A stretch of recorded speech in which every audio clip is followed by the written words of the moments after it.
Hello everybody, welcome back to the channel. We're well into 2025 right now, and we're certainly well into feeling the impacts of Trump's economic tariffs. One way that we're seeing this impact the market is in consumer sentiment, as we're seeing this fall now 32% to the lowest level since 1990.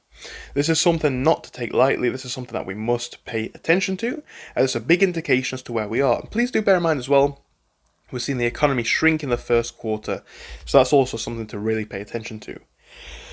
What is the latest, and what are we seeing in the economy right now? Well, we're seeing Trump being in the office for only 100 days, right? And we're seeing Democrats arguing that the figures were damning, and a verdict of the new Trump's administration handling of the economy. So Senator Jeff McCarthy said Trump has been in office for 100 days and caused chaos, right?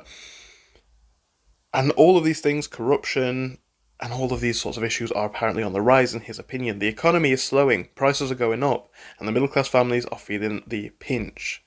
So GDP, a measure of the US economy, contracted by 0.3% in the first quarter, down from growth of 2.4% in the last quarter of 2024.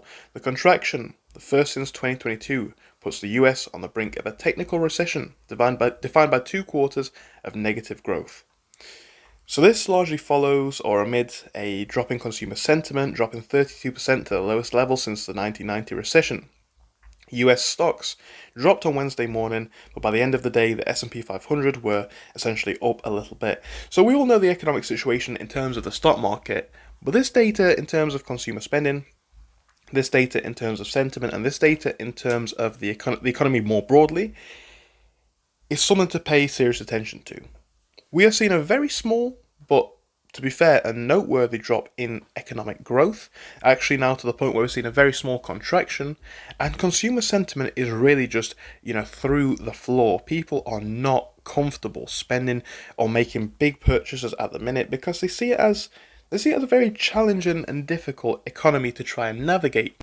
We're in a market right now, as you guys will probably know, literally hundreds of thousands of people are losing their jobs.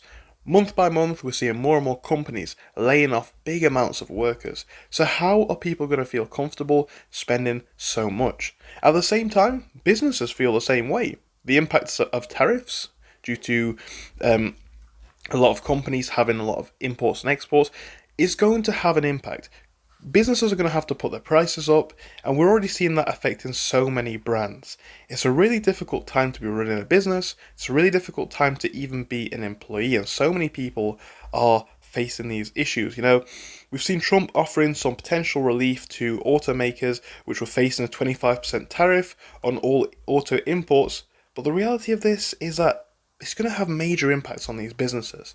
It's going to be impossible for a lot of businesses to sustain these tariffs long term, and we've seen so many brands actually talking about this. So again, there's now a lot of concerns in terms about growth and generally the US economy as a whole. Sentiment is absolutely slumping. People are worried about prices, jobs, and wealth. When the stock market goes down, it's not just some mythical thing that people who are not invested don't need to pay attention to. A lot of people who do not think they're invested in the stock market have, say, pension funds or some sorts of investments that they essentially are tied to the stock market with. This is important, and this is worth paying attention to. So is it any surprise that consumer sentiment is dropping as people feel like they have less and less money to spend? This just seems like the reality of the situation. It seems like things are really starting to catch up to where the broad economy really is, and there are a lot of risks to consumer spending obviously dropping, right? So prices, income, and wealth are all impacting this sort of stuff. Consumers in the US, are very, very worried, and they're actually being impacted. Prices and spending power are not keeping up. People are becoming poorer. People cannot keep up with this current situation. So it's really quite worrying, and unfortunately, it is the reality of today's situation. Let me know your thoughts on this in the comments, guys. Thank you for watching. If you enjoyed it, make sure to give us a like and subscribe, and hopefully, I'll see you again. Goodbye for now.